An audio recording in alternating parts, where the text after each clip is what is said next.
Okay, do I have your attention? Okay, guys, come on. Hey, guys, please, I want to tell you about my D&D campaign. Please pay attention. But howdy, I'm the Dreadful DM, or just Jordan, and today I want to talk to you guys about how to keep a story engaging and interesting for your players, because so many times in the past where you've maybe had a great pitch, a great session 0, session 1, 2, 3, go off without a hitch, and everything's going wonderful, but you just lose steam, the little light in their eyes go dim because you're constantly running the same situation, same plot points, you don't introduce new stakes, there's nothing interesting or intriguing to the campaign, and you just run into this just monotony of doing the same thing over and over again until everyone's crying. That's what I'm going to talk about today. The different ways that I've tried to implement to help fix my campaigns, maybe examples that can help fix yours. And if all that just sounds maybe just mildly interesting, then feel free to tag along, enjoy the video. Please like and subscribe because it helps my self-esteem. But let's just hop right into it.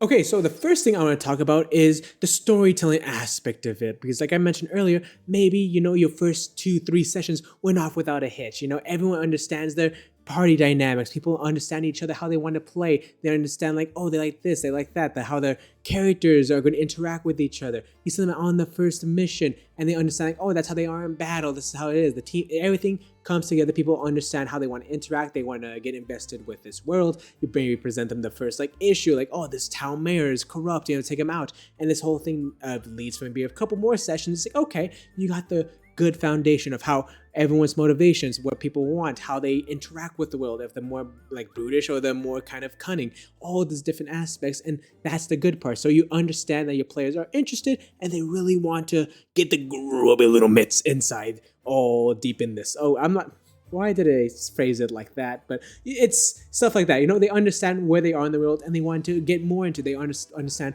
how they can interact and fledge out their character and make a name for themselves in the world, and that's all great. But how do we do that? Because once again, you don't want to start off with like, oh, okay, just go to fight another group of goblins, or there's another corrupt mayor over there, make sure you get him. Like, if you keep reusing the same plot beats or the same type of situations, it's gonna get boring, because like, oh, okay, this is kind of ad nauseum, it's kind of like just kind of dungeon grindy-esque kind of thing. That's not too fun, and people lose interest because they want things to expand, to go larger, to get bigger in scale. So maybe you might present a larger, bigger bad that's like, oh, this is the end goal, we want to defeat them, but how do we get to that point? And that's the most difficult part.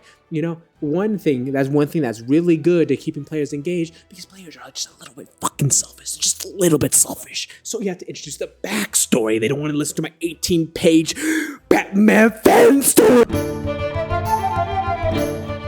But yeah, they want to keep your players engaged. So the best way to do that is using the backstory, introducing introducing NPCs or different names or different locations from the backstory, different organizations they're into, and looping that into the world and making it like, hey, this place that you came through that's all about being righteous and good, turns out they're ultimately evil, and they're one of the biggest, things that are causing a plague on this world, and for some reason that gets that player in interest. Oh, this guy, that person just straight up murked your dad, so go and murk him. It's like, there we go, that gets that player a little bit more interested. Stuff like that. Narratively, that's a decent way to start off. It's like, okay, I have my character, my player, and me as the player has motivation to push forward, to go forward, to see what's going on here, to interact with it, and that's a good way to start. But how do you go further than that? Because yes, maybe their backstory is looped into it, but once again, if you're just kind of just like, okay, you have to go over to that location, talk to this person. Okay, go over there to that location, talk to this person. It's like, okay, that's also not too fun. Let the players engage, let them mess around, see how they want to interact with it. Once again, I'm going to say it, in like a collaborative storytelling game. So it's going to have to be on both sides. So you let them guide you a little bit. If it's leaning towards more cunning, kind of spy-esque infiltration, you go down that route and you show them different avenues, and you let them feel like they're interacting with the story. That's another good aspect to get into, because if you don't let your players feel like they have agency, that they're interacting the story, but it's just like, oh, I did all this, but turns out we just had to kill this guy regardless, even though I really wanted to keep him alive for interrogating. But it seems like due to the DM's own incompetence or unwillingness to change or morph the plans, I have to go down this railroad. Chugga, chugga, chugga, chugga, chugga. But because of all of this, now I just have to deal with whatever the DM throws at me. But now I don't have any say, so he tells me, just go over there, little boy. And then, yes, oh, roll that funny little dice you have. I'll be like, yes, sir.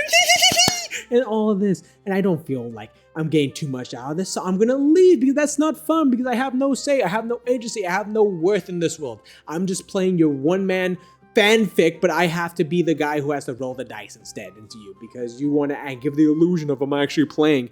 But saying all this, that's what you need to do. That's the best ways to do it narratively, how to keep your players engaged, of using things like the backstory, using different cool aspects within the story of how they can truly get engaged, not giving them only one option and that's it. Give them multiple ways, leave it open-ended so they can attack it how they want, because players love coming up with plans that are really dumb and really stupid, but they're gonna roll stupidly high and it's gonna work out for them somehow. And that's what they really love and enjoy, watching your pain and suffering, and also knowing that the backstory is here, so the time and effort they put into like 12 hours of writing it didn't go to waste. Find different ways to engage with them, find different ways to have fun with them, and just learn how to play together. You're not trying to force them to play their story, and they're not trying to force you to like just listen to only them. There had to be an ebb and flow with it.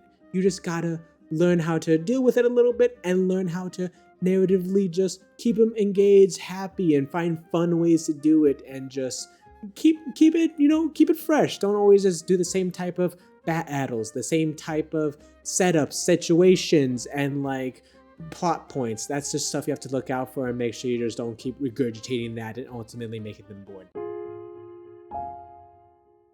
Okay, but I'm just going to leave it off there for now. Hope you guys enjoyed the video. Originally, I had this whole plan to talk about narratively how to keep people engaged and also through combat, but I went a little bit long on the narrative side, so I'm just going to stop right there before I get a little too far into it. So I hope you guys enjoyed the video. If you have any comments or suggestions, please leave them down below. It really helps me figure out what you guys like, what you guys want to see in general. But I hope you guys have a good rest of your day. Go for a walk. It's good for yourself mentally, emotionally, and physically. But yeah, I'll talk to you guys later.